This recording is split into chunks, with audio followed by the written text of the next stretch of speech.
A escalada de tensões na Europa Oriental voltou a ganhar destaque internacional. Na região fronteiriça entre Polônia e Bielorrússia, o governo polonês deslocou aproximadamente 40 mil soldados em um movimento militar de dimensões comparáveis apenas às mobilizações vistas no continente após o colapso da União Soviética. O espaço aéreo sobre Lublin, Białystok e outras cidades próximas virou palco de patrulhas constantes, com caças F-16, F-35 e helicópteros de ataque, intensificando a sensação de alerta. O reflexo imediato foi o fechamento temporário de aeroportos em Varsóvia e em Rzeszów, este último utilizado frequentemente como ponto logístico de apoio à Ucrânia, após drones não identificados terem penetrado no espaço aéreo do país. Diante desse cenário, Varsóvia invocou o artigo 4º da Organização do Tratado do Atlântico Norte, o mesmo dispositivo acionado em 2022, quando um míssil atingiu a pequena cidade de Przewodzów, matando civis e quase provocando uma escalada com Moscou. Desta vez, as razões foram duplas: a repetição de voos não identificados sobre território polonês e o início das manobras conjuntas entre as forças armadas da Rússia e da Bielorrússia, batizadas de Oeste 2025, realizadas em áreas próximas a Brest e Grodno. A coincidência temporal entre os exercícios russos e as violações do espaço aéreo aumentou a percepção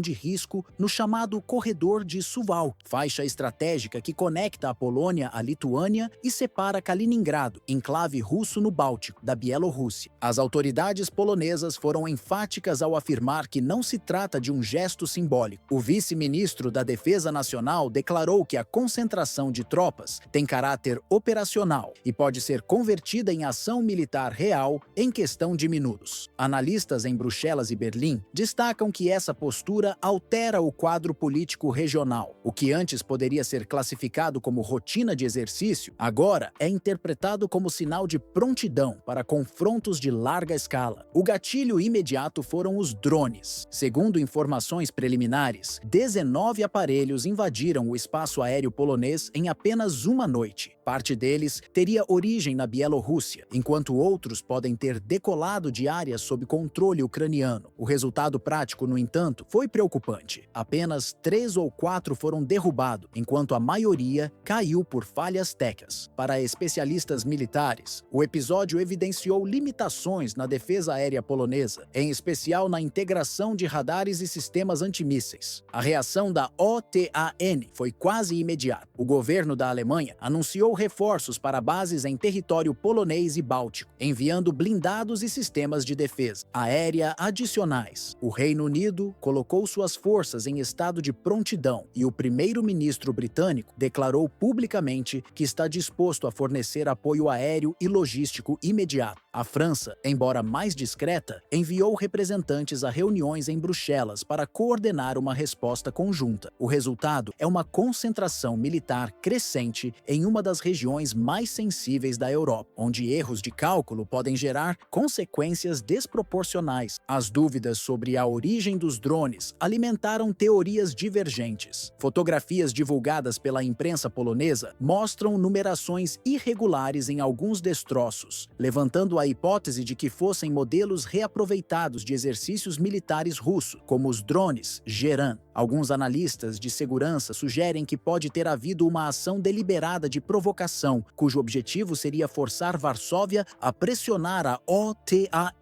a reagir contra Moscou. Em Moscou e Minsk, a presença de 40 mil soldados a poucos quilômetros das fronteiras nacionais é interpretada como postura ofensiva. O Kremlin e o governo de Alexander Lukashenko argumentam que esse contingente não pode ser considerado apenas dissuasório e alertam que qualquer incidente poderia desencadear respostas imediatas. No tabuleiro estratégico, a distância entre contenção e ataque se resume a segundos nos radares, ou a uma decisão precipitada diante de um alarme equivocado. A pressão britânica adicionou peso político ao quadro. O primeiro-ministro do Reino Unido afirmou ter discutido diretamente com Olaf Scholz e Emmanuel Macron a necessidade de reforçar a defesa aérea da Polônia, enquanto o Premier Donald Tusk confirmou ter recebido propostas concretas de envio de sistemas adicionais de mísseis. Esse movimento reforça a percepção de que a Aliança Atlântica busca apresentar um bloco unido diante da Rússia, ainda que à custa de maior risco de escalada. O desafio, entretanto, está na sustentabilidade dessa mobilização. Helicópteros russos Mi-24 e Mi-17, assim como os Black Hawk norte-americanos integrados às forças polonesas, exigem manutenção constante, troca de tripulações e elevado consumo de recursos. Especialistas militares lembram que a manutenção desse ritmo pode se tornar economicamente insustentável se prolongado por meses. A questão central segue sem solução. Afinal, quem lançou os drones que atravessaram o espaço aéreo polonês? A ausência de provas técnicas concretas sobre a autoria mantém a narrativa aberta a múltiplas interpretações, e nesse vácuo surgem versões moldadas conforme interesses políticos distintos. Em Varsóvia, o governo utiliza o episódio para justificar a intensificação da defesa aérea e a invocação do artigo 4º da OTAN. Em Moscou, a acusação é vista como provocação deliberada, parte de uma estratégia ocidental para pressionar a Rússia. Já em Bruxelas e Washington, o caso alimenta debates internos sobre até que ponto a aliança deve responder de forma mais incisiva ou se é necessário adotar cautela para não repetir erros passados. O precedente de 2022, quando o míssil que atingiu a pequena cidade de Przewodów, na Polônia, foi inicialmente atribuído a Moscou e depois identificado como disparado pela defesa aérea ucraniana, permanece como lição amarga. Naquele momento, a pressa em apontar culpados quase levou a OTAN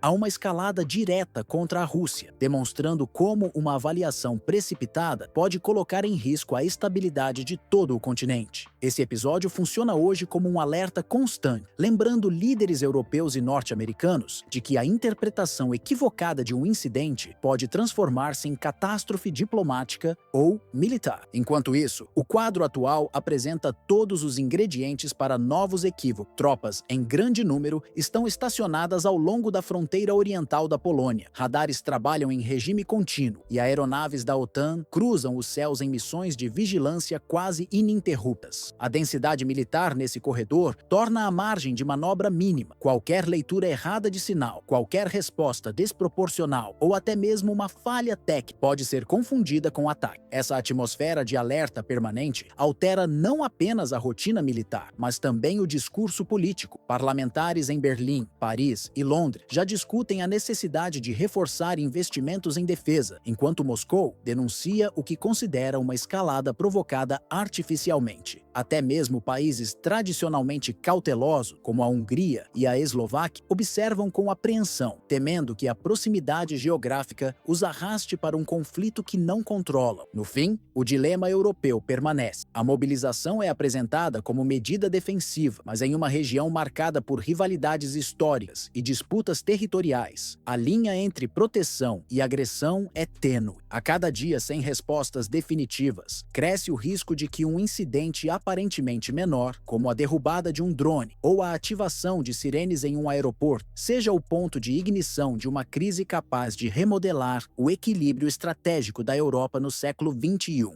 Em Washington, longe dos discursos oficiais e das notas à imprensa, formou-se uma disputa que hoje influencia diretamente a forma como os Estados Unidos conduzem sua política para a Venezuela. O embate opõe dois nomes centrais do cenário político americano. De um lado, Marco Rubio, senador pela Flórida, que defende a adoção de medidas cada vez mais severas contra o governo de Nicolás Maduro em Caracas. De outro, Richard Grenell, diplomata ligado a Donald Trump, que prefere apostar em negociações discretas, priorizando acordos pontuais capazes de gerar resultados imediatos, como a liberação de prisioneiros norte-americanos ou a retomada de voos de deportação. Essa divergência não é apenas de método, simboliza duas visões distintas sobre o papel de Washington no continente, entre a retórica dura e o pragmatismo silencioso. Rubio sustenta que qualquer aproximação com Maduro significaria legitimar um governo considerado ilegítimo por parte significativa do establishment político norte-americano. Sua posição ecoa principalmente entre a comunidade cubano-americana de Miami, marcada por décadas de oposição a regimes autoritários no Caribe e em outras partes da América Latina. Grenell, em contrapartida, evita grandes pronunciamentos e procura avanços em frentes específicas, incluindo negociações sobre migração e concessões no setor energético. Para ele, ganhos tangíveis têm mais peso estratégico do que declarações de impacto que não se convertem em mudanças práticas. Essa divisão remonta a um episódio recente da política regional. Em 2019, Washington apostou no então deputado Juan Guaidó como alternativa viável ao chavismo. A expectativa era de uma transição rápida de poder em Caracas, apoiada por países como Colômbia, Brasil e membros da União Europeia. No entanto, o movimento não prosperou e deixou uma sensação de descrédito dentro do próprio governo americano. O fracasso revelou os limites de uma estratégia sustentada em símbolos e manifestações públicas, sem a pressão política e econômica necessária. Desde então, qualquer nova iniciativa em relação à Venezuela carrega a lembrança desse episódio, e figuras como John Bolton reforçam a necessidade de demonstrar força para não transmitir sinais de enfraquecimento. A tensão ganhou contornos ainda mais sensíveis em 2 de setembro, quando foi anunciada uma operação conjunta da Marinha e da Força Aérea dos Estados Unidos no Caribe. O ataque destruiu uma embarcação venezuelana e resultou na morte de 11 pessoas. Segundo a versão oficial de Washington, a ação tinha como alvo o tráfico de drogas, mas setores internos questionaram a falta de comprovação sobre a carga. Para Rubio, a ofensiva foi um passo firme contra Caracas. Para críticos, representou um risco calculado de provocar uma resposta militar de Maduro, que poderia acentuar a instabilidade na região. O governo venezuelano optou por não reagir militarmente, mantendo silêncio público e evitando uma escalada que poderia ter envolvido países vizinhos, como Colômbia e Guiana. Analistas próximos ao Departamento de Estado ressaltaram que esse tipo de episódio expõe os perigos de ações improvisadas, capazes de colocar todo o Caribe em risco. Ainda assim, Rubio seguiu defendendo a visão de que Maduro comanda uma rede criminosa transnacional, enquanto Grenell preferiu manter tratativas discretas para tentar extrair concessões diplomáticas. No plano externo, essa divisão torna a mensagem americana difusa. Parceiros regionais, como México, Brasil e Colômbia, têm dificuldades em interpretar qual linha será consolidada, a do isolamento e da pressão máxima ou a das negociações pontuais. Essa incerteza obriga governos vizinhos a calibrar suas próprias estratégias, sem saber se Washington seguirá pela via coercitiva ou pela diplomática. A raiz desse embate é também ideológica. Rubio se apoia na tradição histórica de confrontar regimes autoritários da América Latina, herança política ligada à oposição ao regime cubano. Grenell aposta no realismo político. Acredita que, mesmo em cenários adversos, é possível obter avanços limitados sem conceder legitimidade plena ao governo de Caracas. Assim, a divergência não é apenas sobre valores, mas sobre qual método se mostra mais eficiente para atender para interesses estratégicos dos Estados Unidos. No fim das contas, a decisão ficará nas mãos do gabinete presidencial, que terá de pesar cuidadosamente os custos e benefícios de cada caminho, a exibição explícita de poder militar e econômico ou a diplomacia reservada, construída em negociações discretas. Essa escolha não envolve apenas a relação entre Washington e Caracas, mas se estende a todo o continente. Países como Brasil, Colômbia e México acompanham cada sinal emitido pela Casa Branca, pois sabem que uma mudança de rumo pode impactar desde a estabilidade política interna até a condução de blocos regionais, como a Organização dos Estados Americanos, OEA, e o Mercosul.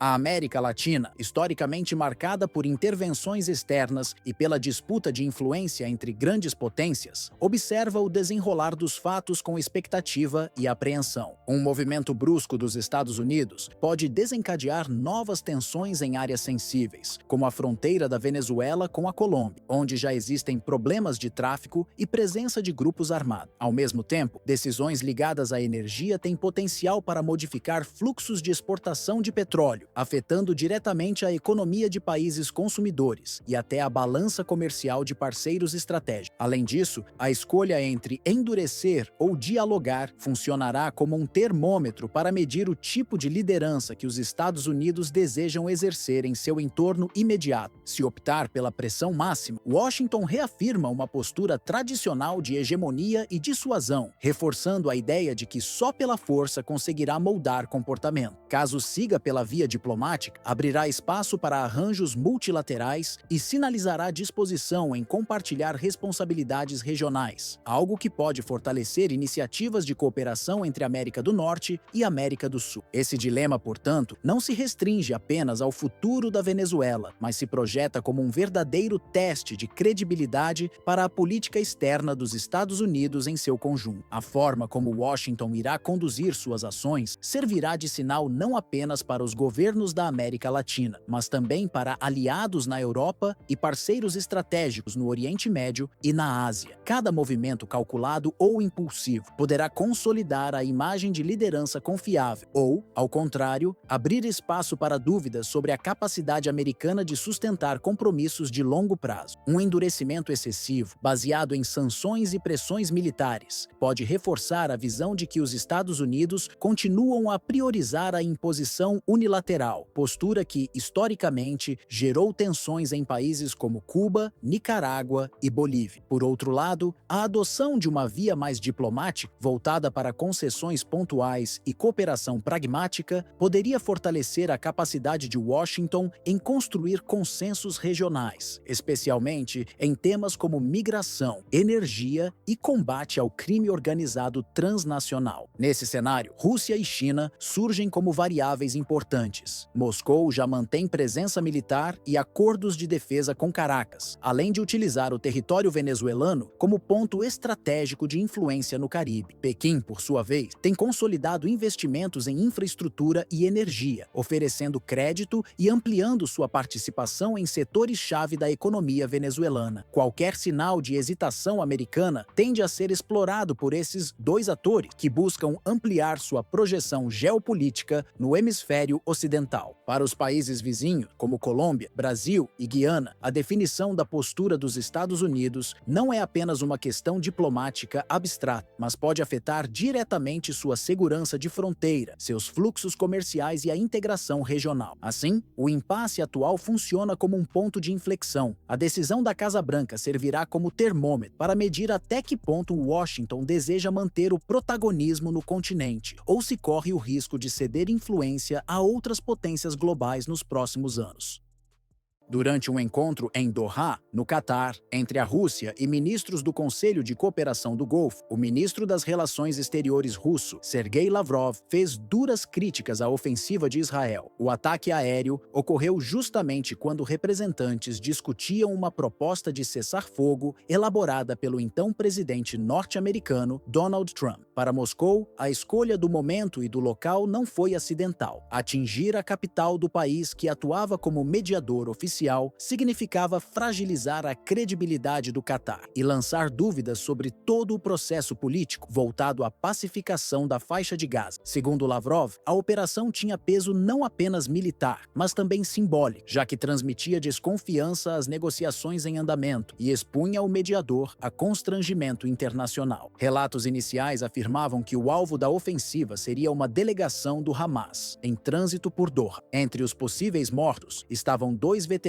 do movimento palestino, Khaled Mashal e Nizar al-Adallah. Horas depois, porém, o próprio Hamas negou as informações, alegando que sua cúpula estava ilesa e que apenas um membro de apoio havia sido atingido. O contraste entre rumores e declarações oficiais mostrou a dificuldade de confirmar fatos em operações militares sigilosas e reforçou como a disputa pela narrativa se tornou parte integrante do conflito. A reação de Doha foi imediata. O primeiro-ministro catariano, Mohammed bin Abdulrahman Al Thani, classificou o ataque como terrorismo de Estado e declarou que o país se reserva o direito de agir diante de qualquer violação de sua soberania. Para o governo do Catar, atacar sua capital em meio a negociações de paz representava não apenas uma afronta militar, mas também uma tentativa deliberada de sabotar a diplomacia diplomacia regional e de comprometer a estabilidade de todo o Golfo Pérsico. Moscou, além de criticar, buscou agir. Lavrov anunciou que a Rússia trabalharia com os países árabes para proteger o papel do Catar como mediador e para evitar que a escalada militar eliminasse as perspectivas de um cessar-fogo. Ele destacou que, sem garantias mínimas de confiança entre as partes, a possibilidade de criação de um Estado palestino se tornava cada vez mais distante, enquanto a população civil em Gaza e na Cisjordânia continuava a sofrer os efeitos da guerra. O episódio também teve repercussão direta em Washington. Como a proposta de cessar-fogo havia partido da Casa Branca, a ofensiva israelense foi vista como um gesto de desprezo ao esforço norte-americano. O Wall Street Journal noticiou que Donald Trump telefonou a Benjamin Netanyahu logo após o ataque, classificando a decisão como imprudente e inoportuna. Fontes do governo norte-americano revelaram ainda que o presidente se irritou ao descobrir a operação através de relatórios militares de seu próprio país, e não por meio do governo israelense. A ausência de comunicação direta expôs fissuras entre aliados próximos e gerou desconfiança quanto à coordenação estratégica. Embora uma segunda ligação entre Trump e Netanyahu tenha buscado reduzir o atrito, a tensão persistiu. Em determinado momento, ao ser questionado pelo presidente norte-americano sobre os resultados do ataque, Netanyahu teria admitido não ter informações completas. Um detalhe que reforçou a percepção de improviso e desorganização. A Rússia explorou esse ponto, argumentando que se até o principal parceiro de Israel considerava a ação equivocada, o episódio não poderia ser defendido como legítima defesa, mas como um gesto que minava a confiança internacional. Ao encerrar sua participação no encontro em Doha, o chanceler russo Sergei Lavrov deixou claro que o objetivo de Moscou não era apenas criticar Israel, mas também apresentar alternativas práticas capazes de preservar o diálogo. Ele defendeu a formação de uma frente comum entre a Rússia e os países árabes do Conselho de Cooperação do Golfo, como a Arábia Saudita, Emirados Árabes Unidos e Kuwait, para adotar medidas que desestimulem novas ofensivas durante momentos de negociação. Para Lavrov, sem esse esforço conjunto, cada ataque contra o território de um mediador mina não só a credibilidade diplomática do Catar, mas compromete também as condições necessárias para manter vivo o processo de cessar-fogo em Gaza. O chanceler destacou ainda que a agressão contra Doha não podia ser vista como um simples incidente militar, mas como uma mensagem política de grande impacto. Na sua avaliação, bombardear a capital do país que ocupa papel de mediador equivalia a desmantelar os pilares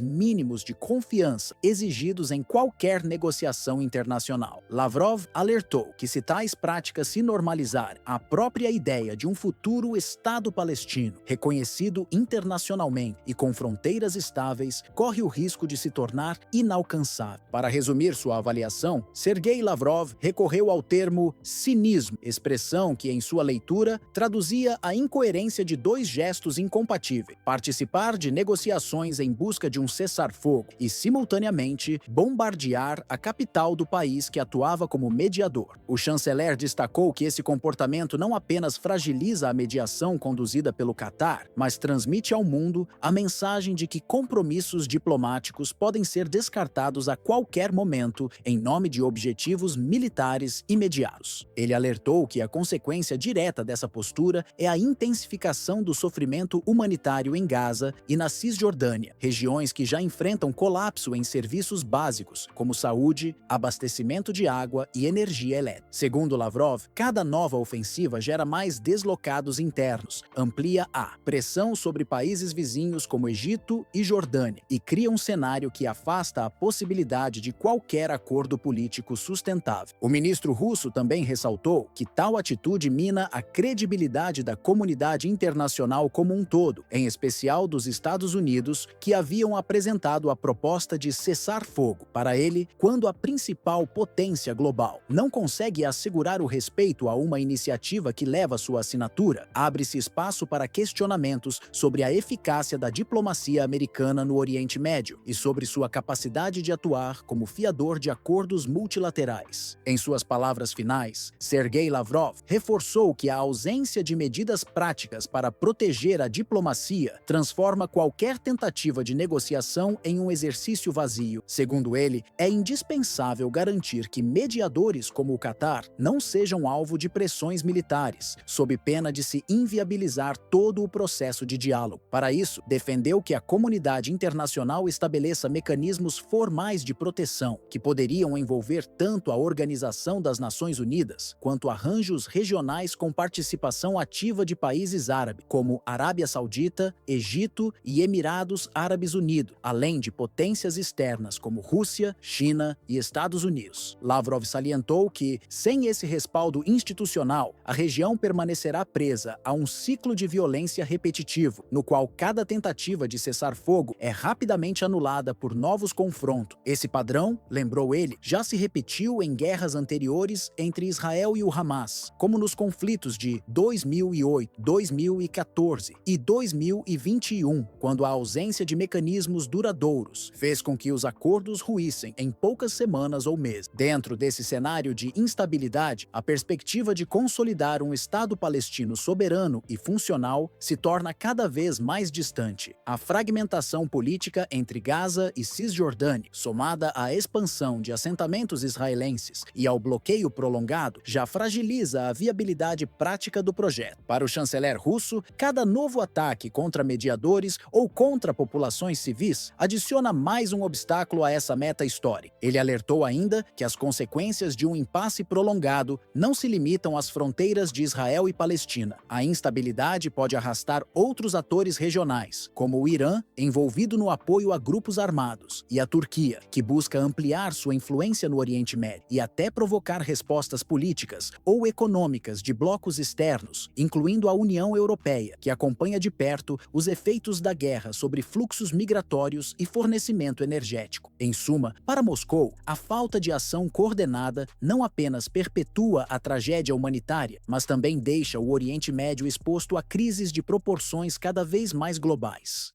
A guerra no leste europeu segue deixando marcas profundas, tanto no território quanto na população. Em apenas uma semana de combates intensos, estimativas russas apontam que quase 10.000 soldados ucranianos foram mortos ou feridos em batalhas que se estendem desde a região de Donetsk até Sumy, perto da fronteira com a Rússia. Entre as perdas relatadas, uma das mais simbólicas foi a destruição de um caça Su-27 da Força Aérea da Ucrânia, abatido em meio a um confronto aéreo, episódio que expôs novamente a disparidade entre os sistemas de defesa russos e os recursos disponíveis para Kiev. O presidente Volodymyr Zelensky mantém o discurso de resistência e promete avanço, mas nas trincheiras a realidade é diferente. Batalhões desgastados, moral em queda e ofensivas que parecem não oferecer trégua. O esforço russo combina o uso de drones em larga escala, lançamentos de mísseis de cruzeiro e a atuação de colunas blindadas que pressionam simultaneamente diferentes setores do front. A promessa de novos pacotes de ajuda militar, anunciados por Washington, Londres e Bruxelas, embora politicamente relevante, tem se mostrado insuficiente diante da escala do desgaste humano e material da Ucrânia. De acordo com o Ministério da Defesa russo, nas últimas semanas foram eliminados mais de 9.700 combatentes ucranianos. Além disso, Moscou destaca a eficiência de suas defesas antiaéreas, que seguem abatendo alvos variados, de bombas guiadas e projéteis norte-americanos a mísseis Neptune fabricados na própria Ucrânia. Desde o início da ofensiva em fevereiro de 2022, o Kremlin afirma ter neutralizado mais de 600 caças e centenas de helicópteros ucranianos, consolidando a narrativa de que mantém a superioridade aérea no conflito. A guerra dos drones também ganhou intensidade. Em apenas 7 dias, quase 1.500 aparelhos não tripulados foram derrubados pelos sistemas russos. Muitos deles tinham como destino fábricas e depósitos militares em regiões como Belgorod e Kursk, dentro do território russo, mas foram neutralizados antes de atingir seus objetivos. Moscou também relatou ataques de precisão contra depósitos de munições em Dnipropetrovsk, pistas de pouso militares próximas a Poltava e centros energéticos usados para sustentar a logística das forças de Kiev. As operações russas foram divididas em diferentes diferentes eixos. O grupo de forças do centro afirma ter avançado sobre linhas defensivas ucranianas, causando cerca de 3.300 baixas. No setor ocidental, o saldo divulgado inclui mais de 1.600 mortos e a destruição de dezenas de blindados, tanques e sistemas de radar. No sul, a ofensiva teria eliminado mais de 1.400 soldados, além de armas de artilharia pesada. Já no leste, localidades como Korochai e Novo Petropskoy foram tomadas após combates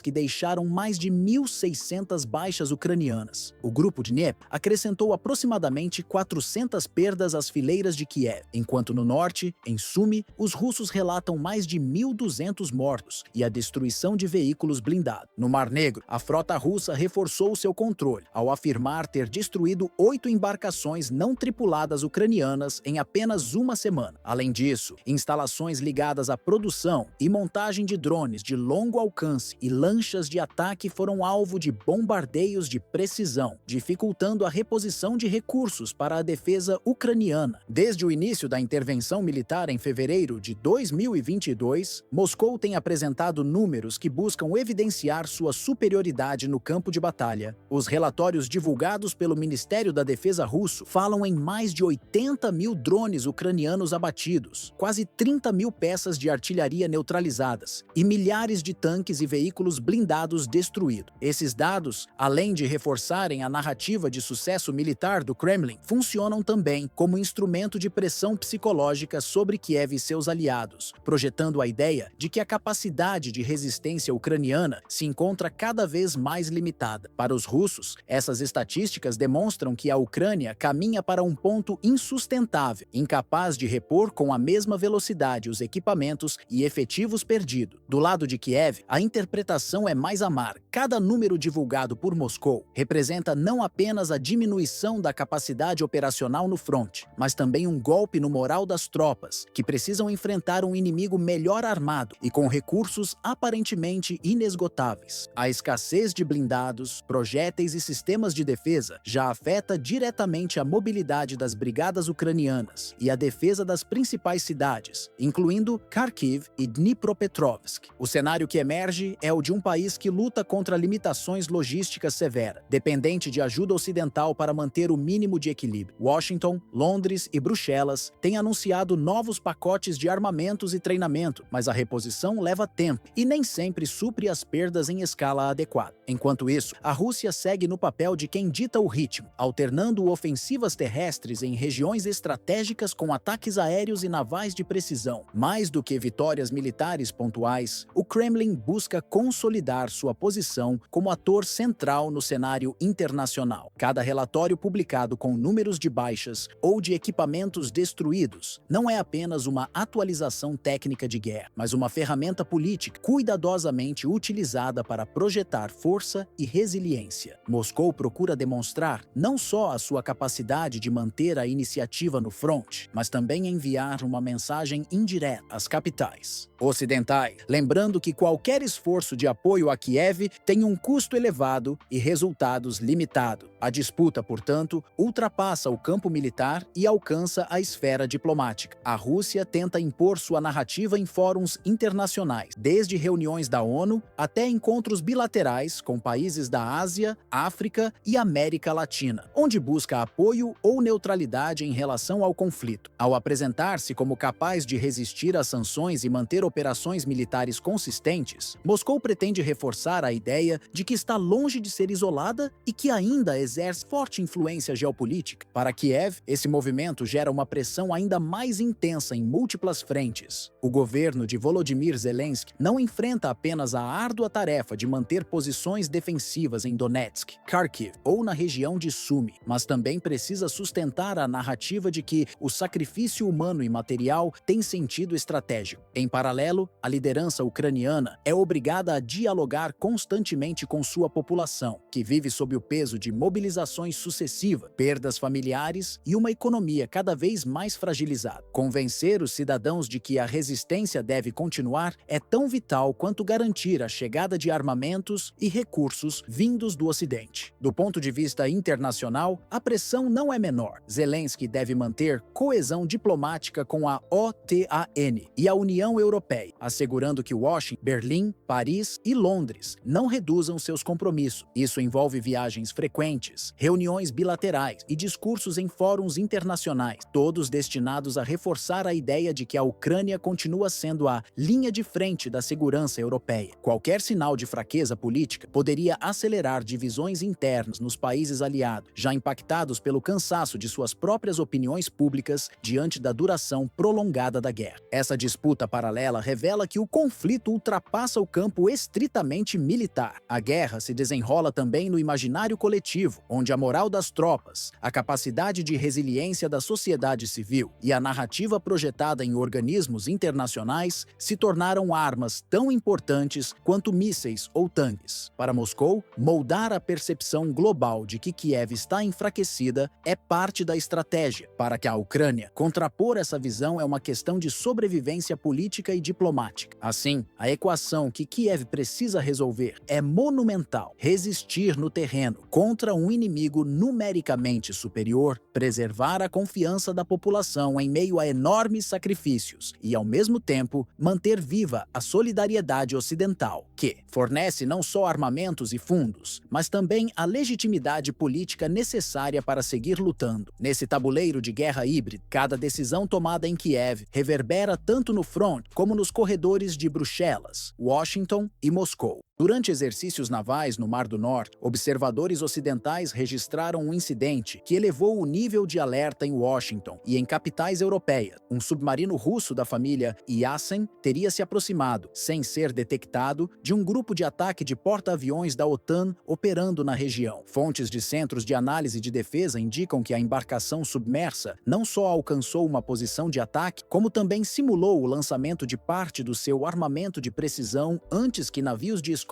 e patrulhas aéreas pudessem reagir. Mesmo sem projéteis reais, a manobra funcionou como um ensaio operacional, capaz de demonstrar vulnerabilidades na proteção de alto valor naval. A implicação técnica é direta. Quando um submarino penetra a chamada zona de ação de um grupo aéreo naval, o tempo entre a detecção e a resposta 2 meios de superfície cai para segundo. Nessa janela reduzida, um míssil de cruzeiro ou um torpedo guiado moderno tem potencial para infligir danos catastróficos ao porta-aviões, seja ao próprio USS Gerald R. Ford, frequentemente citado em análises, seja às fragatas e destroyers que compõem sua escolta. Portanto, trata-se de algo além de uma falha tática. É uma mudança no cálculo operacional da guerra marítima, que coloca em xeque a confiança nas defesas em camadas tradicionais. A reação da OTAN incluiu uma extensa operação anti-submarino nas águas perto da costa norueguesa, descrita por oficiais aliados como uma das maiores buscas desse tipo desde o fim da Guerra Fria. Ainda assim, as equipes não lograram localizar o submarino Yasen envolvido no episódio, o que reforça a sensação de que as capacidades de ocultação e mobilidade desses submersíveis representam um desafio difícil de mitigar com os meios atualmente disponíveis. Paralelamente, a Rússia divulgou exercícios no Mar de Barents, que mostraram outra vertente de sua atualização militar. A fragata Admiral Gorshkov, almirante Golov, segundo comunicados russos, disparou o míssil hipersônico T-Zircon contra um alvo marítimo simulado, com coordenação de um avião de patrulha marítima Tu-142 para transmissão de coordenadas. Especialistas apontam que o elemento crítico nesse tipo de operação não é apenas a arma em si, mas a integração rápida entre detecção, enlace de dados e engajamento, um ciclo que reduz drasticamente o tempo disponível para evasão por parte de um alvo de alto valor. Somadas, as ocorrências no Mar do Norte e no Mar de Barents sinalizam, na visão russa e em análises ocidentais, uma convergência entre furtividade subaquática e sistemas de alta velocidade que altera o equilíbrio de poder em alto mar. Para Moscou, demonstrar que porta-aviões como o Gerald R. Ford podem ser postos em risco tem efeito prático, potencialmente desincentivador, e valor simbólico, pois questiona a premissa de que tais plataformas asseguram projeção de poder intocável. As limitações técnicas ficam evidentes ao examinar a chamada defesa em camada, destroyers de escolta, equipados com sensores sonar, aeronaves de alerta precoce, AEW, embarcadas ou terrestres, caças de patrulha e redes de vigilância por satélite. Todos esses elementos dependem de tempos de detecção, correlação de dados e decisões humanas e automatizada. Um atacante submerso que combine silêncio acústico, grande alcance e armas de alta velocidade reduz essas margens de tempo a níveis em que a reação se torna logisticamente e tecnologicamente mais difícil e, em alguns cenários, insuficiente. O efeito não é apenas técnico. No interior da OTAN, houve um impacto psicológico. Oficiais e formuladores de política passaram de uma confiança relativa na capacidade de proteção naval para um estado de reavaliação estratégica. Debates entre Londres, Washington e Bruxelas agora incluem a possibilidade de intensificar patrulhas anti-submarino, investir em sensores subaquáticos avançados, acelerar programas de vigilância por drones e aprimorar a interoperabilidade de redes de dados entre marinhas aliadas. Por outro lado, Moscou faz questão de apresentar esses exercícios não como simples mostras de força destinadas à opinião pública, mas como ensaios operacionais planejados em detalhe e coordenados entre diferentes ramos das Forças Armadas. A combinação entre a furtividade submarina dos IA-100, a velocidade hipersônica do Tsircon e a capacidade de sensoriamento e transmissão de dados de plataformas, como o Tu-100 e 42, indica uma estratégia voltada a cenários concretos de neutralização de ativos ocidentais, em especial porta-aviões norte-americanos e grupos de batalha da OTAN. Para os estrategistas russos, a sinergia entre esses sistemas reforça a ideia de guerra multidomínio, em que mar, ar, espaço e ciberespaço são integrados em tempo real para reduzir a margem de reação adversária. Especialistas ocidentais que acompanham o caso afirmam que esse tipo de treinamento representa um desafio duplo. Por um lado, evidencia vulnerabilidades que a OTAN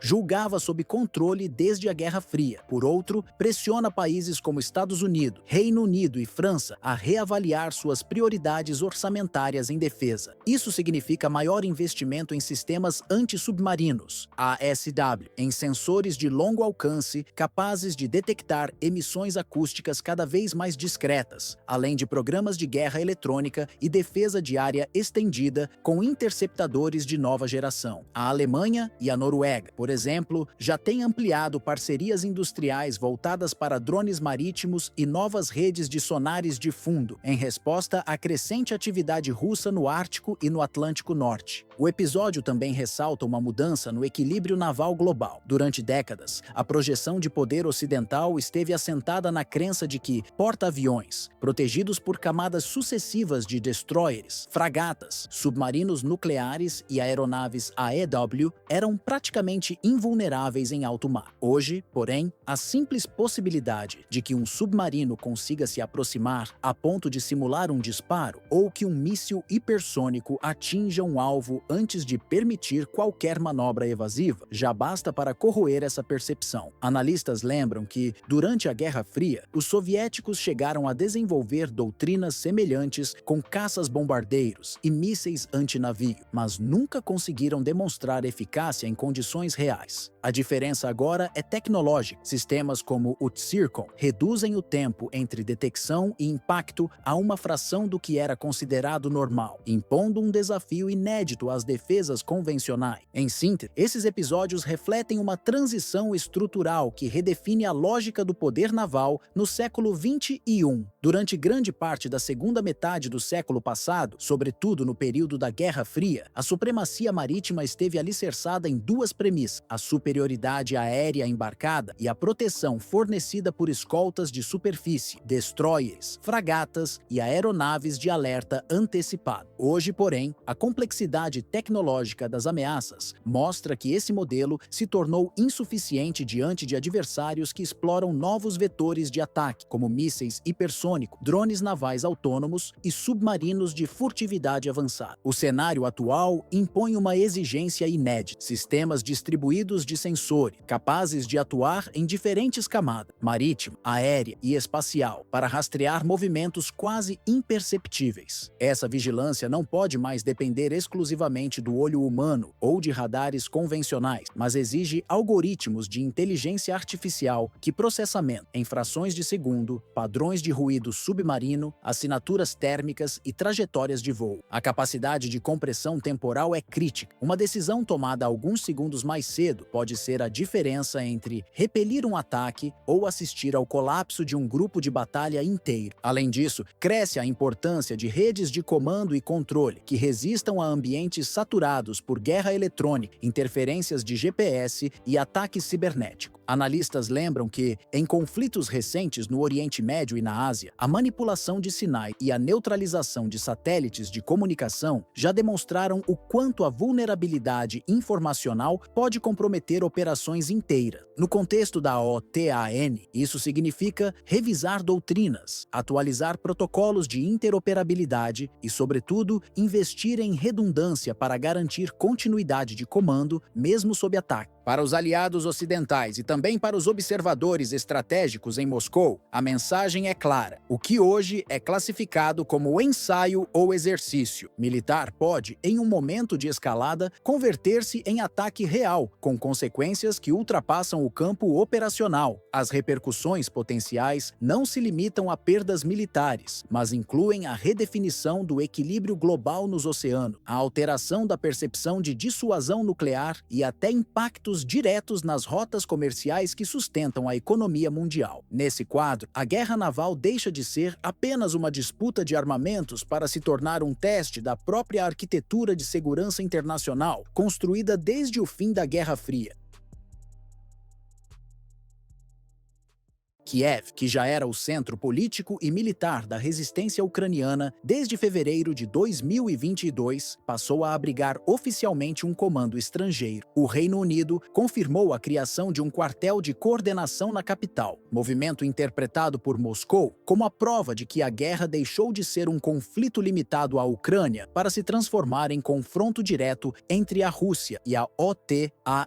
A presença de generais britânicos em posições de comando, segundo o Kremlin, representa uma mudança qualitativa. Londres já não atua apenas como fornecedora de armamentos ou treinamento, mas como participante ativo no campo de batalha. De acordo com fontes ocidentais, a estrutura em Kiev reúne oficiais britânicos e franceses em contato direto com o Estado-Maior ucraniano. O Reino Unido designou um general de 2 estrelas para liderar parte das operações, integrado a um comando conjunto franco-britânico de maior senioridade, ampliando a dimensão política da iniciativa. Em Moscou, a reação foi imediata. Autoridades classificaram a medida como a violação de linhas vermelhas já anunciadas. A interpretação russa é simples. Se a OTAN está orientando frentes de combate a partir da Ucrânia, ela deve ser tratada como parte beligerante. Analistas militares em Moscou reforçam essa leitura ao argumentar que comandantes estrangeiros, ao assumirem funções operacionais, deixam automaticamente de ser assessores. Quem emite ordem passa a ter responsabilidade direta sobre o desenrolar da guerra, e centros de comando tornam-se alvos legítimos em qualquer conflito. Já a OTAN, em comunicados públicos, descreve a criação do quartel como preparação para cenários futuros. Para o Kremlin, trata-se apenas de uma justificativa diplomática para encobrir o objetivo real, a coordenação efetiva de operações militares. Enquanto essa disputa narrativa se intensifica, a guerra no terreno avança. Tropas russas consolidaram posições na região de Dnipropetrovsk, assumindo o controle de localidades como Andreevka e Verbovoy. Em cidades como Novobakhmutov e Pokrovsk, unidades ucranianas de elite foram enviadas às pressas para tentar conter o avanço, mas enfrentaram resistência pesada. Relatórios internos em Kiev admitem perdas significativas. Em apenas uma ofensiva para cortar um corredor russo, milhares de soldados foram mortos, feridos, capturados ou desaparecidos. A escassez de combatentes experientes levou as autoridades ucranianas a lançar recrutas pouco treinados em ataques de desgaste, o que aumentou ainda, mas as baixas e reduziu o moral das tropas. Nesse cenário, a chegada de oficiais estrangeiros à capital ucraniana é interpretada como tentativa de reorganizar frentes em colapso e oferecer direção estratégica a um exército sob pressão constante. Contudo, para Moscou, essa presença multiplica risco. Um quartel multinacional em Kiev equivale a um centro de gravidade militar e, como tal, passa a ser incluído na lista de alvos prioritários. Além das batalhas principais, ataques de sabotagem foram registrados dentro da Rússia. Em Oriol, explosivos em ferrovias resultaram na morte de membros da Guarda Nacional. Em Belgorod e Kursk, incidentes semelhantes ocorreram, seguidos por contraofensivas russas que afastaram grupos ucranianos da fronteira. Em algumas dessas operações, segundo autoridades locais, até combatentes estrangeiros foram neutralizados, sinal de que o conflito já não se limita às linhas de frente, mas se estende às áreas de retaguarda. O discurso oficial de Moscou permanece firme. A presença de oficiais da OTAN na Ucrânia é considerada inaceitável e não será respondida apenas com declarações diplomáticas. Porta-vozes do Kremlin reiteram que medidas militares estão na mesa e que qualquer comando estrangeiro estabelecido em Kiev será tratado como alvo legítimo. No plano político e econômico, a pressão sobre Moscou ganha novas camadas. Nos centros de decisão em Washington, Bruxelas e Londres, líderes discutem a aplicação de sanções adicionais que vão além das medidas já em vigor desde 2014, quando a Crimeia foi incorporada pela Rússia. Entre as propostas em debate estão a suspensão completa da importação de petróleo e gás russo, um passo que afetaria diretamente a matriz energética europeia, e a implementação de tarifas que poderiam variar entre 50% e 100% sobre mercadorias oriundas de parceiros estratégicos de Moscou, como China e Índia. Caso aprovadas, essas medidas não apenas atingiriam o financiamento da máquina de guerra russa, mas também alterariam o equilíbrio do comércio internacional, provocando reações em mercados de energia, tecnologia e alimentos. Esse cenário reforça a percepção de que a disputa já ultrapassou os limites militares. O conflito se transformou em uma batalha mais ampla por influência global, na qual se cruzam interesses econômicos, diplomáticos e estratégicos. De um lado, países ocidentais buscam isolar a Rússia e reduzir sua capacidade de sustentar operações prolongadas na Ucrânia. De outro, Moscou procura fortalecer suas parcerias com Pequim e Nova Delhi, explorando tanto o comércio bilateral quanto fóruns como os BRICS, para mostrar que não está isolada. No balanço geral, o impacto da decisão de instalar um quartel multinacional em Kiev é inequívoco. A presença de oficiais britânicos e franceses na capital ucraniana não tem caráter meramente simbólico. Significa comando efetivo sobre operações de guerra em um território em disputa. Para Moscou, essa realidade transforma a OTAN em parte diretamente envolvida no conflito, dissolvendo a linha que separava apoio militar de participação ativa. Assim, o quartel multinacional em Kiev é interpretado pelo Kremlin não apenas como um ponto de apoio, mas como um alvo militar legítimo que pode ser neutralizado a qualquer momento. Para Moscou, a presença de oficiais estrangeiros altera a lógica do conflito, transforma a OTAN de fornecedora de armas e inteligência em participante ativa, sujeita às mesmas regras de combate. Paralelamente, a Ucrânia continua enfraquecida pelas sucessivas baixas em frentes como Dnipropetrovsk, Donetsk e Kharkiv, onde ofensivas recentes resultaram em perdas humanas e materiais significativas. Esse desgaste corrói a capacidade de resistência e força Kiev a recorrer a novas levas de recrutas, muitas vezes com um treinamento insuficiente para o nível de combate em andamento. Nesse contexto, a possibilidade de um confronto direto entre a Rússia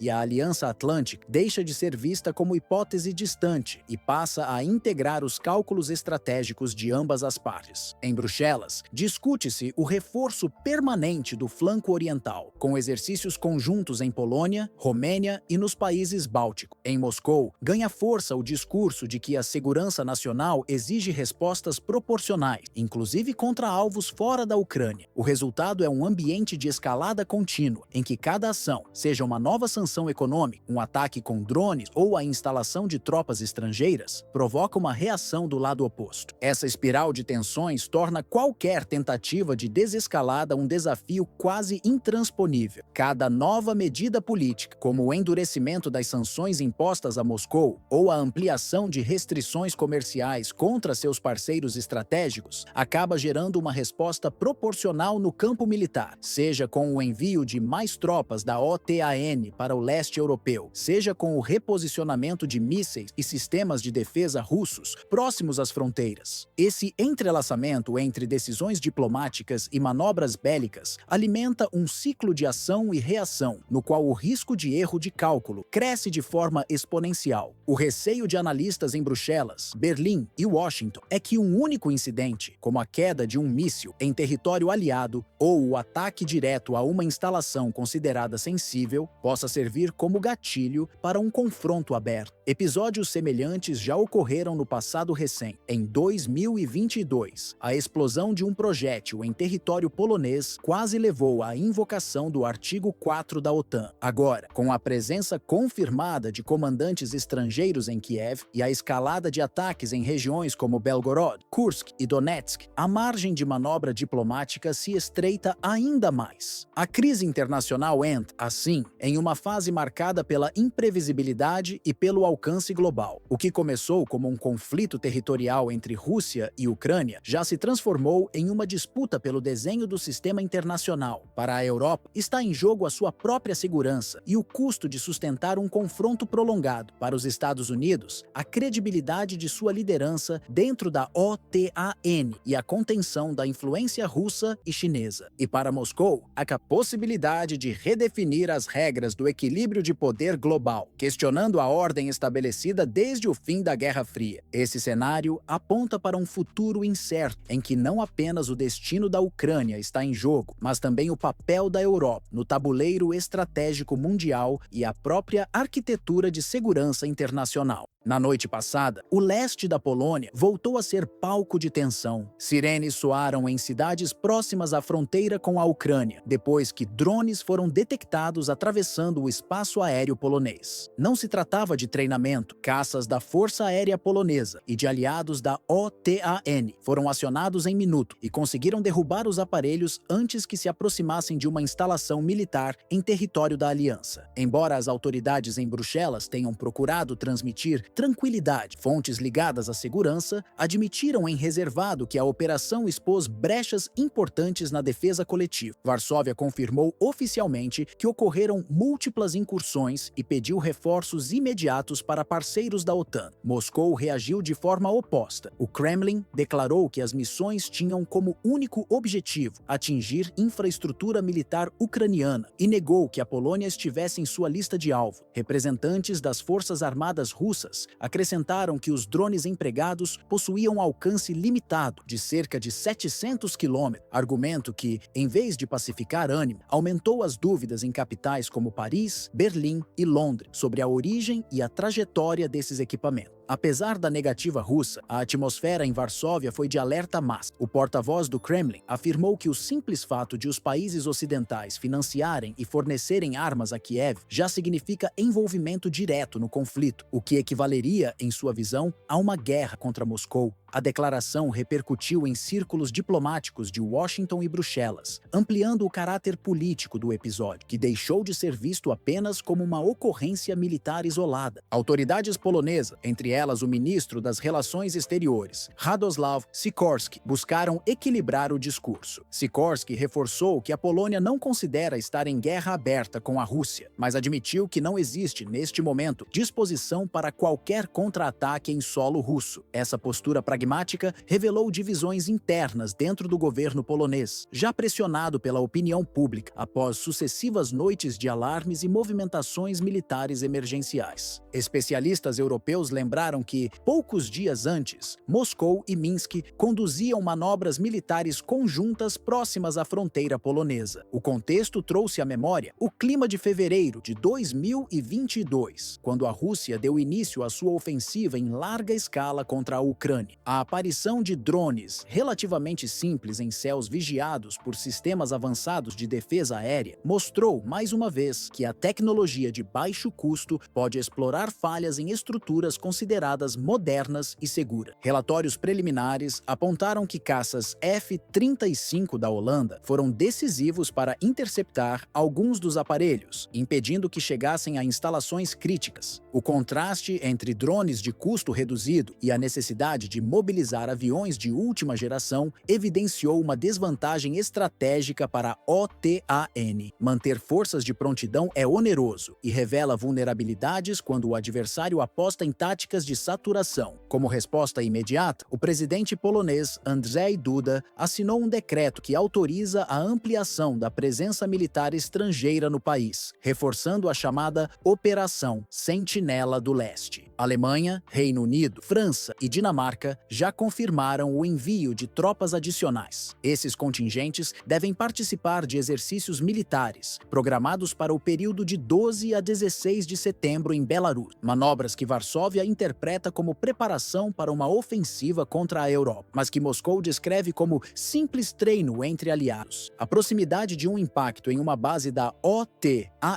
foi suficiente para elevar o nível de alerta em Bruxelas. O temor de que a defesa coletiva possa ser ultrapassada em minuto espalhou-se entre líderes europeus. Enquanto Moscou insiste que não atacou o território polonês, Varsóvia intensificou comunicados oficiais, defendendo que o país já se tornou alvo indireto do conflito. As versões sobre o número de drones abatidos variaram. Algumas fontes indicaram 5 aparelhos, outras falaram em até 19. Independentemente da contagem, a percepção foi unânime. A região mostrou-se vulnerável. Cada decolagem emergencial de caças implica custos financeiros e desgaste logístico que, acumulados, afetam a capacidade de reação a longo prazo. Analistas militares apontam que a Rússia pode estar usando esses episódios para medir o tempo de resposta da OTAN e a coesão entre seus membros. Incursões limitadas, mas repetidas, funcionariam como testes políticos e operacionais, expondo eventuais divisões internas da aliança. Essa estratégia, segundo especialistas, não busca apenas impacto militar, mas também fragilizar a unidade europeia. O discurso oficial de Moscou reforçou essa visão. Ao declarar que a OTAN já está em guerra com a Rússia, o Kremlin procura legitimar a tese de que não há diferença entre apoiar Kiev com recursos e participar diretamente das hostilidades. Essa narrativa contrasta com a posição defendida em Bruxelas e Washington, que insistem em distinguir assistência militar de confronto direto. Enquanto as declarações se acumulam nos fóruns diplomáticos, a realidade no leste da Polônia é visível. Fronteiras parcialmente fechadas, tropas posicionadas em alerta e aeronaves em patrulha constante. Para a população, o episódio mostrou que a retaguarda europeia não é imune a choques. Cada sirene e cada interceptação reforçam a percepção de que a região se tornou linha de frente no tabuleiro estratégico do continente. No balanço final, o episódio evidenciou que as consequências vão além do campo militar imediato. A utilização de drones de baixo custo mostrou-se capaz de provocar impactos desproporcionais, não apenas exigindo mobilizações aéreas caras e complexas, mas também pressionando o governo a tomarem decisões políticas rápidas. Em termos financeiros, cada interceptação com caças de última geração representa milhões de euros gastos em combustível, manutenção e logística. Em termos políticos, cada incursão bem-sucedida em território vigiado mina a confiança da população nas estruturas de defesa coletiva e alimenta a percepção de fragilidade na própria OTAN. Esse tipo de tática assimétrica já havia sido observada em conflitos recentes no Oriente Médio, mas o fato de ocorrer agora em pleno território europeu elevou a gravidade da situação. Países como Polônia, Romênia e os estados bálticos passaram a cobrar mais presença de tropas aliadas, enquanto em capitais como Berlim e Paris cresce o debate sobre o custo de manter um flanco oriental permanentemente mobilizado. A Rússia, por sua vez, conseguiu alcançar um objetivo estratégico sem lançar um míssil contra instalações da aliança, forçar os adversários a reagirem de forma onerosa e a viverem em estado de alerta contínuo. Para Bruxelas, tornou-se evidente que o leste europeu já não pode ser encarado como uma barreira secundária ou um simples espaço de contenção. O flanco oriental passou a ser percebido como o coração da segurança continental, onde qualquer falha pode gerar um efeito dominó capaz de desestabilizar toda a aliança. O risco de novos incidentes com drone, mísseis de curto alcance ou até ciberataques cresceu de forma significativa, pressionando a OTAN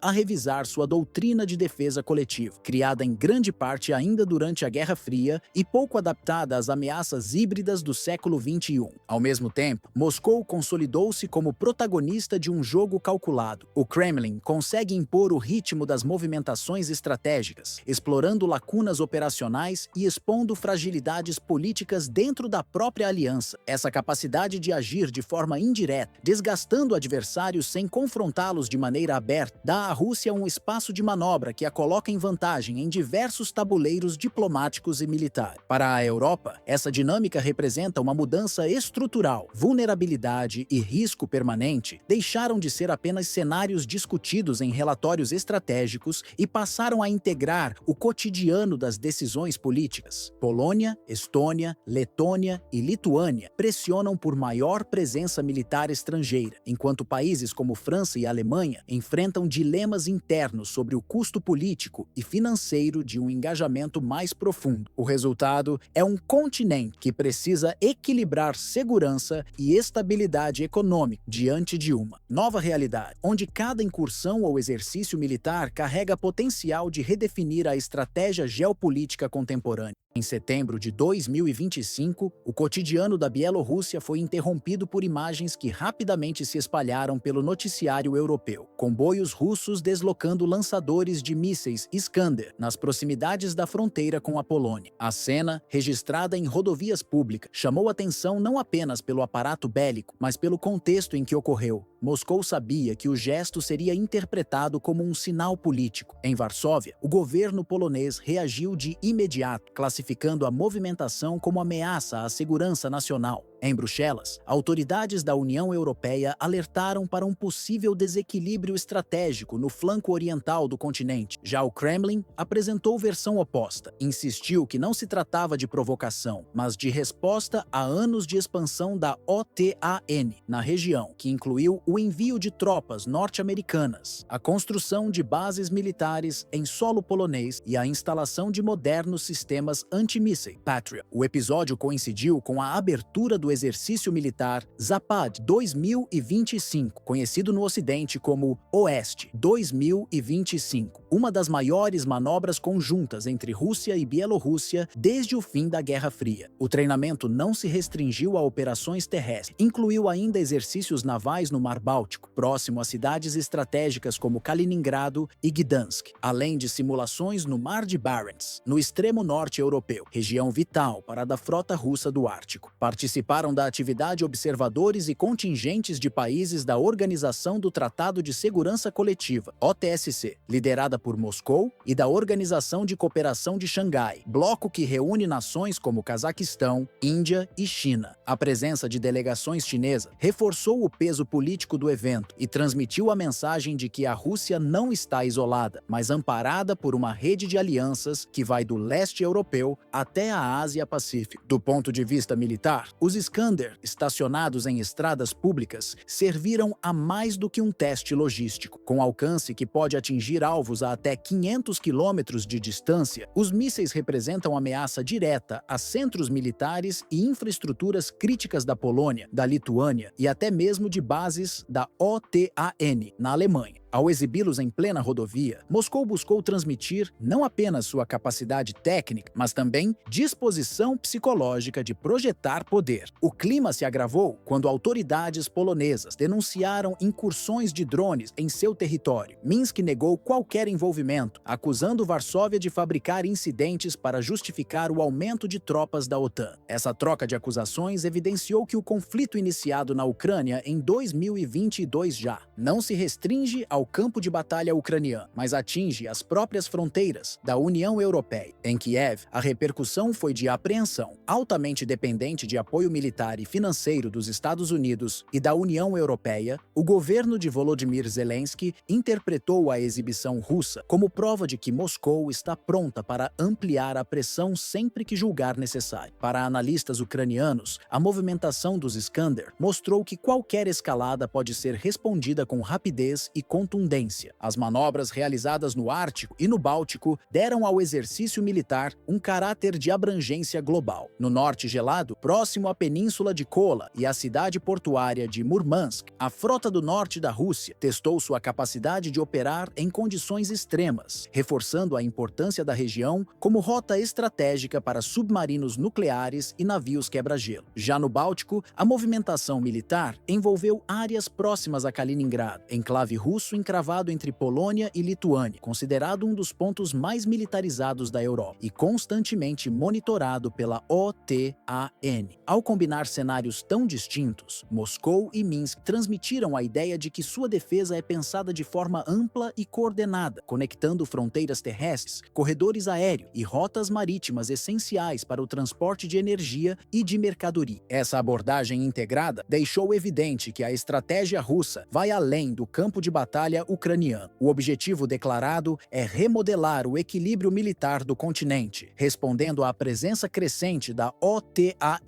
em países como Estônia, Letônia e Polônia. Ao estender suas operações para áreas que envolvem comércio global, como o Báltico e o Ártico, Moscou buscou demonstrar que tem capacidade de projetar influência em pontos vitais para a economia e a segurança energética europeia. As imagens divulgadas ao final das manobras, fileiras de lançadores alinhados no asfalto, imóveis, porém expostos em plena luz do dia, não foram apenas registros militares, mas parte de um espetáculo cuidadosamente planejado. Para o Kremlin, a mensagem era inequívoca: a defesa do espaço pós-soviético, que abrange não só a Rússia, mas também aliados próximos como Belarus, não está sujeita a negociações ou concessões. Essa postura se conecta a uma linha histórica de Moscou, desde a dissolução da União Soviética, marcada pela insistência em manter influência direta sobre regiões fronteiriças, como forma de evitar o avanço da OTAN. No Ocidente, porém, a leitura foi oposta. As cenas repercutiram em Varsóvia, Berlim e Bruxelas, como mais uma evidência de que o flanco oriental da Europa permanece altamente exposto. Em particular, Polônia e estados bálticos enxergaram no gesto russo uma reafirmação de vulnerabilidades já conhecidas, acendendo alertas de possíveis escaladas que poderiam se materializar em questão de horas. Essa percepção foi reforçada pela memória de episódios anteriores, como a anexação da Crimeia em 2014 e o incidente em Przewodów, na Polônia, em 2022, quando a queda de um míssil reacendeu o temor de que o conflito transbordasse diretamente para território da OTAN. A associação com episódios anteriores, como a anexação da Crimeia e as crises de mísseis em território europeu, deu ainda mais peso simbólico às imagens recentes. Para muitos especialistas, o recado estava além da simples ostentação militar. Tratava-se de um aviso de que a disputa pelo leste europeu não se limita ao presente, mas carrega uma linha de continuidade histórica que remonta à própria Guerra Fria, quando a região era considerada um tampão vital entre a esfera soviética e a influência ocidental. Essa percepção reforçou a ideia de que o leste europeu permanece como um dos epicentros mais frágeis da política internacional contemporânea, onde qualquer erro de cálculo pode provocar uma escalada de proporções imprevisíveis. A demonstração russa não foi dirigida apenas à Ucrânia, que desde 2022 suporta o peso direto do conflito, mas também às principais capitais ocidentais. Washington, centro da estratégia da OTAN; Bruxelas, sede da União Europeia; Berlim, líder político e econômico no continente; e Londres, historicamente alinhada a iniciativas de contenção da Rússia, receberam a mensagem de que Moscou não apenas resiste às pressões, mas está preparada para ampliar sua influência militar sempre que considerar necessário. Para os especialistas em segurança internacional, a decisão de exibir os lançadores de mísseis em uma rodovia movimentada não pode ser vista como um ato casual. A mensagem foi cuidadosamente construída dentro de uma lógica de dissuasão que Moscou vem aplicando desde a era soviética. Demonstrar ao adversário que, em caso de confronto, a resposta pode ser imediata e devastadora. Os Iskander, com sua mobilidade e alcance, simbolizam não apenas a modernização do arsenal russo, mas também a capacidade de projetar poder em regiões sensíveis, sem a necessidade de mobilizações prolongadas. Essa postura reforça uma leitura mais ampla sobre a estratégia do Kremlin. Ao optar por uma exibição pública, Moscou buscou atingir não apenas militares ou autoridade, mas também a opinião pública europeia. O objetivo era lembrar à população e para governos da União Europeia que a Rússia tem meios concretos de intervir diretamente no equilíbrio do continente, pressionando não só Kiev, mas também os aliados que sustentam politicamente e financeiramente a resistência ucraniana. No quadro geopolítico mais amplo, essa demonstração de força conecta-se a um processo de transformação da arquitetura de segurança europeia. Desde o alargamento da OTAN, na década de 2000, que trouxe para essa aliança países como Polônia, Estônia, Letônia e Lituânia, Moscou passou a ver suas fronteiras ocidentais como um espaço permanentemente tensionado. A simples presença de sistemas antimísseis norte-americanos em território polonês ou de batalhões multinacionais nos estados bálticos já representava para o Kremlin um desequilíbrio estratégico. A exposição dos lançadores, portanto, não foi apenas uma mostra de armamento, mas também uma contestação explícita ao avanço das estruturas militares ocidentais em regiões que, historicamente, Moscou considera parte de sua esfera de segurança. Essa leitura ajuda a compreender por que o gesto teve impacto além do conflito na Ucrânia. Para muitos analistas, não se trata apenas de uma disputa sobre territórios específicos, mas de um embate pelo futuro da ordem europeia. Ao estacionar seus mísseis diante das câmeras, Moscou sinalizou que não aceitará ser reduzida a coadjuvante em um sistema de segurança desenhado exclusivamente por Bruxelas e Washington. O recado foi direto: qualquer tentativa de marginalizar a Rússia terá como resposta uma reafirmação pública de seu poder militar e de sua disposição em moldar os rumos do continente.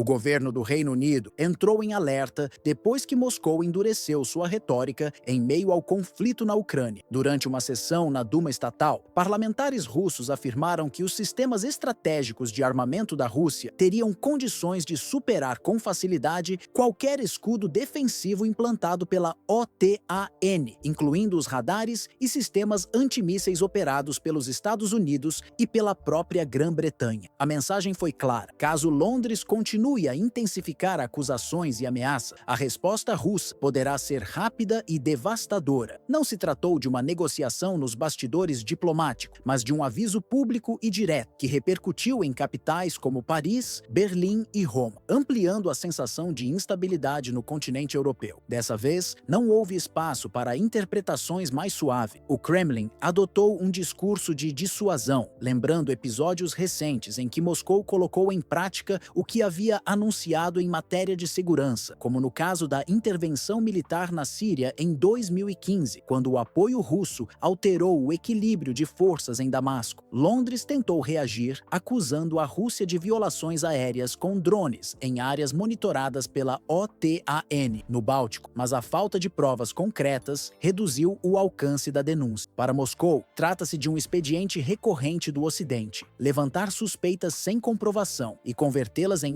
instrumentos políticos perante a opinião pública. O deputado Andrei Kolesny, integrante do Comitê de Defesa da Duma, foi um dos que mais endureceu o tom. Segundo ele, Moscou não descarta ações preventivas contra Londres, caso considere que a escalada britânica ameaça sua segurança. Para sustentar seu posicionamento, recorreu a exemplos históricos. Citou a resistência soviética na Segunda Guerra Mundial, quando a União Soviética suportou a invasão nazista ao custo de mais de 20 milhões de vidas, e lembrou a campanha na Síria, vista por Moscou como um marco de sua projeção global no século XXI.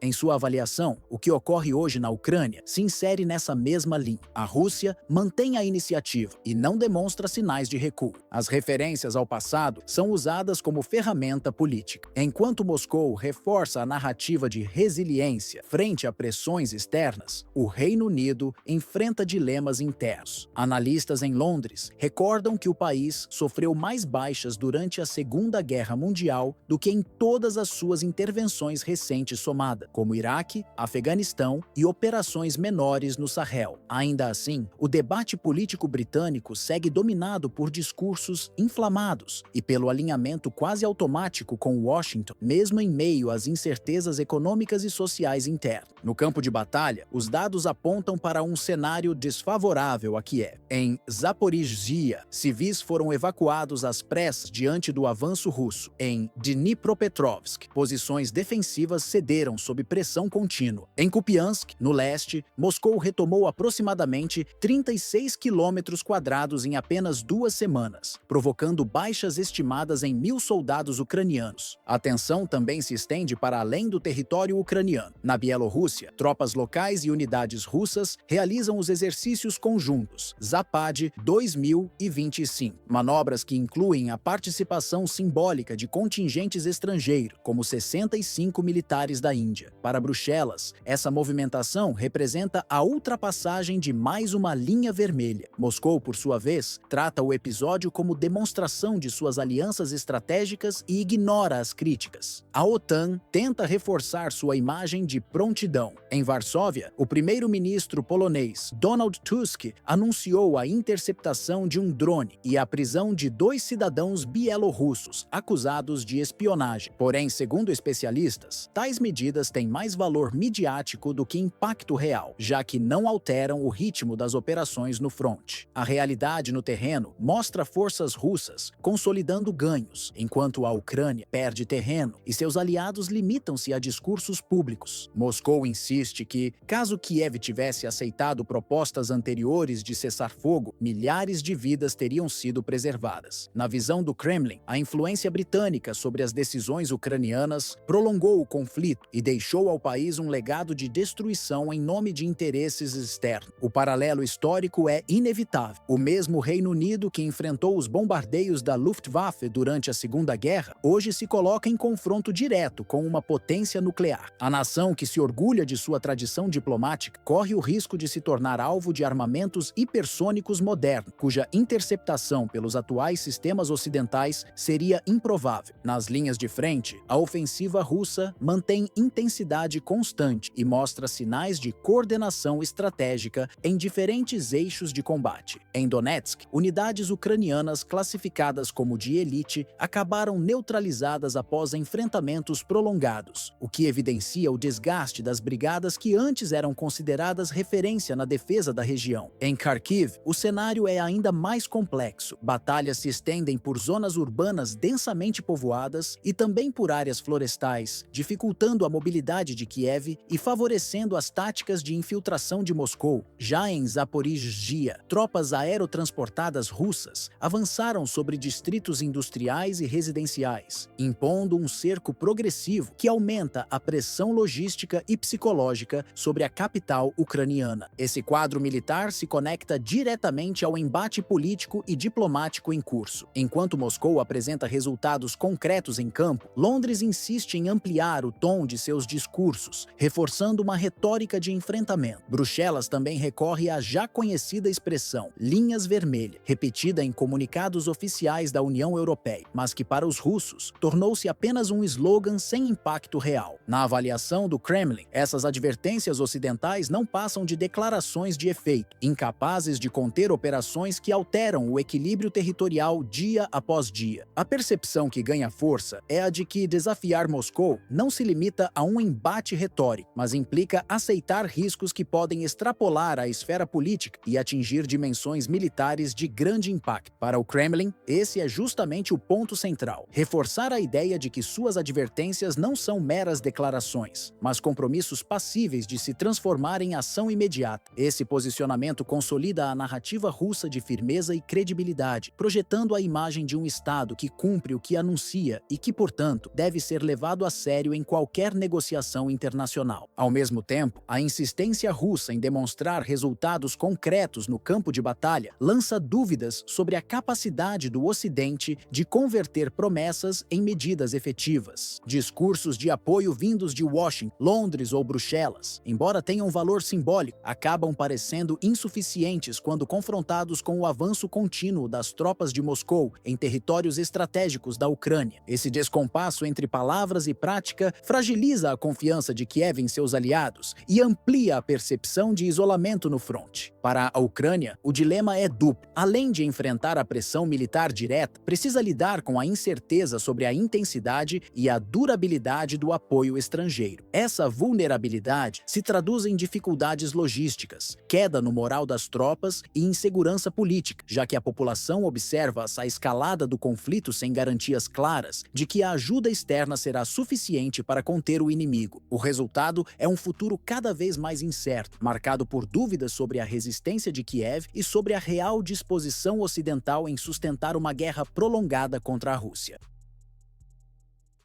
Nas últimas horas, setores de inteligência russos divulgaram relatos segundo os quais mísseis de cruzeiro de última geração, com destaque para o modelo alemão Taurus KFD-350, teriam sido utilizados em ataques na península da Crimeia. Para Moscou, que considera a região parte integral de seu território desde a anexação de 2014, essa possibilidade ultrapassa o campo de um simples incidente militar. Autoridades russas classificaram o episódio como uma violação de fronteira estratégica, capaz de transformar a Alemanha de fornecedora indireta em participante ativo da guerra. O recado foi transmitido sem ambiguidade. Qualquer apoio técnico, logístico ou de engenharia prestado a Kiev será tratado como coautoria em operações ofensivas, o que abre espaço para retaliações que podem ir além do campo de batalha ucraniano. Os Taurus, fabricados pela Alemanha em parceria com a Suécia, são projetados para penetrar defesas aéreas robustas e neutralizar alvos de alto valor estratégico, como bunkers subterrâneos, centros de comando e depósitos de munição. O emprego de um sistema desse porte contra instalações da Crimeia, especialmente em áreas como Sebastopol ou Armansk, é visto pelo Kremlin como um ataque ao coração de sua infraestrutura militar. Autoridades russas afirmam que a preocupação não se limita à destruição física provocada, mas ao aparato necessário para que tais mísseis funcionem: softwares de navegação, calibração de sensores, manutenção especializada e integração com aeronaves de lançamento. Na visão de Moscou, esses elementos dificilmente estariam disponíveis à Ucrânia sem assistência direta de países da Europa Ocidental, entre eles Alemanha, Reino Unido e França. Veículos de imprensa próximos ao governo russo divulgaram imagens de uma explosão incomum nas proximidades de Armansk. Analistas militares destacaram que a profundidade e a forma da cratera seriam incompatíveis com ataques de drones de médio porte, sugerindo a ação de mísseis de cruzeiro moderno. Embora não haja confirmação independente dessas alegações, a mera hipótese foi suficiente para elevar o nível de alerta em Moscou e desencadear discussões sobre possíveis medidas de resposta. Dentro dessa narrativa, autoridades russas apontaram para um suposto esquema de despersonalização dos armamentos, no qual etiquetas de origem seriam removidas e peças de diferentes países ocidentais integradas a estruturas montadas em território ucraniano ou de terceiros. Essa prática, chamada de produção cinzenta, dificultaria a identificação imediata do fabricante, mas não apagaria rastros técnicos. Especialistas em defesa russa argumentam que fragmentos de carcaça, padrões de voo e assinaturas térmicas inevitavelmente revelariam a procedência dos mísseis. Nesse cenário, Moscou insiste que qualquer envolvimento estrangeiro será considerado participação direta no conflito. O alerta não ficou restrito à questão militar. Analistas russos advertiram que a desmontagem e redistribuição de componentes avançados aumentam o risco de desvios para o mercado paralelo ou para grupos armados não estatais. A possibilidade de que tecnologia de ponta chegue a organizações no Oriente Médio, como o Hezbollah ou facções ativas na Síria, é tratada como ameaça séria não apenas para a segurança da Rússia, mas também da própria Europa Ocidental. No campo técnico, oficiais russos lembraram que sistemas de cruzeiro como o Taurus, o Storm Shadow britânico e o Scalp francês requerem calibrações constantes, atualização de software e integração com caças de última geração, como os Eurofighter Typhoon ou os Tornado. Sem esse suporte externo, argumenta, a Ucrânia teria enormes dificuldades para operar tais armamentos com precisão. Esse raciocínio fortalece a tese de responsabilidade compartilhada e amplia a lista de possíveis alvos de represália, incluindo fabricantes, empresas de manutenção e centros logísticos localizados fora da Ucrânia. Além das questões operacionais, Moscou explorou também o campo político e histórico. Porta-vozes russos insinuaram que a atual posição de Berlim ecoaria lembranças de confrontos passados entre Alemanha e Rússia, evocando a Segunda Guerra Mundial mundial como referência de rivalidade. Essa retórica, embora controversa, tem servido para preparar a opinião pública russa e justificar eventuais medidas de retaliação contra a infraestrutura industrial ou rotas de fornecimento europeia. No balanço final, o recado transmitido por Moscou não deixou espaço para interpretações dúbias. Caso seja confirmada a utilização de mísseis Taurus na Crimeia com algum tipo de suporte alemão, a resposta russa não ficará limitada ao território ucraniano. Autoridades ligadas ao Kremlin já anteciparam que a lista de possíveis alvos pode incluir fábricas de armamentos localizadas em território alemão e em outros países da União Europeia, além de centros de treinamento militar especializados na operação desses sistemas. Também foram mencionadas cadeias logísticas utilizadas para transporte de peças e rotas de suprimento que passam por Polônia, Romênia e estados bálticos, considerados por Moscou corredores estratégicos de apoio a Kiev. Além disso, polos industriais ligados à defesa, como instalações em Hamburgo, Munique e Essen, responsáveis por produção de componentes de alta tecnologia, foram citados em análises russas como pontos vulneráveis em uma eventual retaliação. O Kremlin destacou ainda que não faz distinção entre modalidades de envolvimento, seja a entrega integral de mísseis, o envio clandestino de peças, o fornecimento de software de navegação ou a atuação de engenheiros estrangeiros. Qualquer contribuição será classificada como ato hostil. Essa posição projeta a Alemanha para um cenário de alta vulnerabilidade e expõe dilemas complexos para sua liderança política, ao mesmo tempo em que tenta preservar o compromisso assumido com a Ucrânia dentro do quadro da OTAN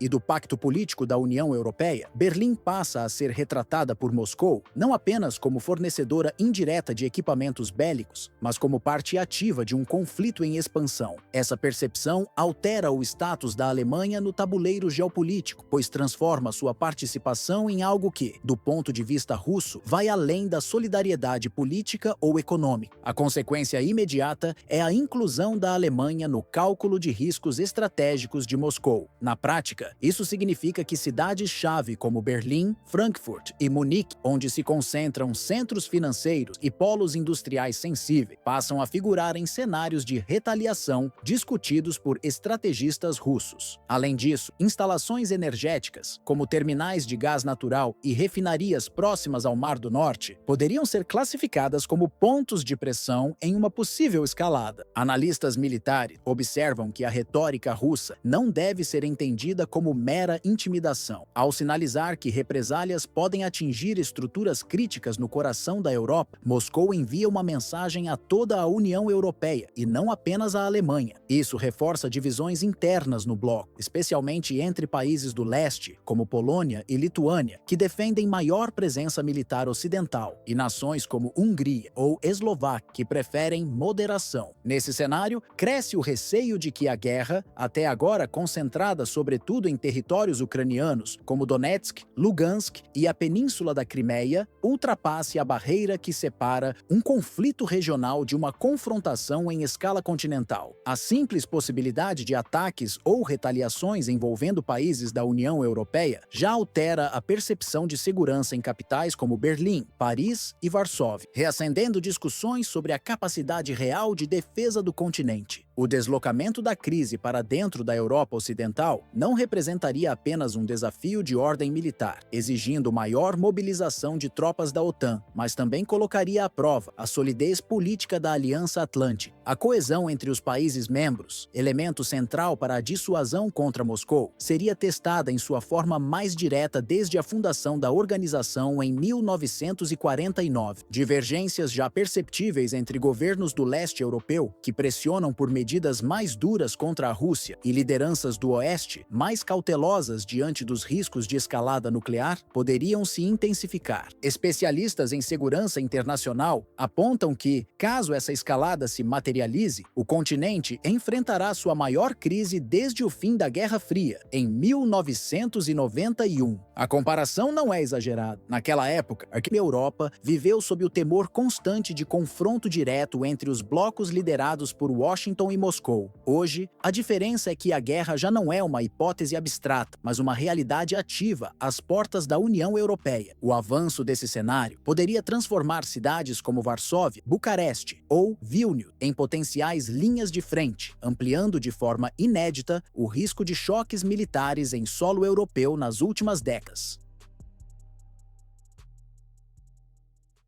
O leste da Ucrânia voltou a ser cenário de uma ofensiva de larga escala conduzida por Moscou. Entre os armamentos empregados, destacaram-se os sistemas de lançamento múltiplo de foguetes Uragan, concebidos ainda na União Soviética, durante a década de 1970, para enfrentar a lógica da Guerra Fria, mas hoje modernizados e integrados a novas tecnologias de combate. A diferença em relação a ataques convencionais de artilharia é marcante. A operação russa foi planejada para mostrar não apenas capacidade de destruição, mas também o domínio sobre o ritmo da guerra e a capacidade de ditar os termos do confronto. Na aldeia de Kalinovskoye, localizada na região de Dnipropetrovsk, os impactos mudaram por completo a geografia local. Trincheiras construídas ao longo de meses desapareceram em questão de minuto, abrigos improvisados ruíram e crateras de grandes proporções marcaram o solo. Fontes ligadas às tropas ucranianas relataram dezenas de mortos e feridos, além da retirada apressada de unidades inteiras, que abandonaram equipamentos e posições consideradas estratégias. Para o presidente Volodymyr Zelensky, que insiste em transmitir discursos de confiança e previsões de retomada, o episódio representou mais do que uma derrota localizada, expôs fissuras crescentes na estratégia de resistência. Especialistas apontam que o impacto do Uragan não se restringe às perdas materiais. A pressão psicológica sobre soldados que presenciam a destruição repentina de suas linhas de defesa é imensa, reforçando a ideia de que nenhuma posição é totalmente segura diante do poder de fogo de Moscou. Segundo informações divulgadas pelo Ministério da Defesa da Rússia, a ação foi executada pelo Grupo de Forças do Leste, com detalhamento minucioso de cada alvo antes da ofensiva. Essa preparação converteu o Uragan em arma de precisão, longe da ideia de saturação aleatória. Para o Kremlin, o recado foi claro: a combinação entre experiência de décadas e uso de tecnologias modernas, como coordenação via satélite e integração com drones de reconhecimento, garante superioridade no campo de batalha. O Uragan, capaz de disparar até 16 foguetes em menos de meio minuto e atingir alvos a mais de 30 quilômetros, volta a ganhar protagonismo mesmo depois de meio século desde sua criação. Sua eficácia não está apenas na destruição física de blindados, artilharia e fortificações, mas no efeito paralisante que provoca. Relatos de soldados sobreviventes descrevem o som ensurdecedor dos disparos como um lembrete constante de que não há abrigo plenamente confiável. As tentativas de Kiev de reforçar suas defesas com equipamentos fornecidos por parceiros ocidentais, incluindo blindados de fabricação alemã e peças de artilharia dos Estados Unidos, mostraram-se insuficientes. Em Dnipropetrovsk, linhas consideradas vitais foram eliminadas em poucas horas, apagando do mapa setores que eram classificados pelo comando ucraniano como fundamentais para conter a ofensiva russa. O contraste entre os bilhões investidos pela OTAN e a perda acelerada de posições reforça a percepção de que o apoio externo não tem conseguido alterar de forma decisiva a dinâmica da guerra. Analistas militares observam que o simbolismo do Uragan pesa tanto quanto sua capacidade prática. Um armamento concebido durante a Guerra Fria, ao ser combinado com recursos modernos de inteligência e vigilância, confirma que Moscou conseguiu integrar tradição e inovação.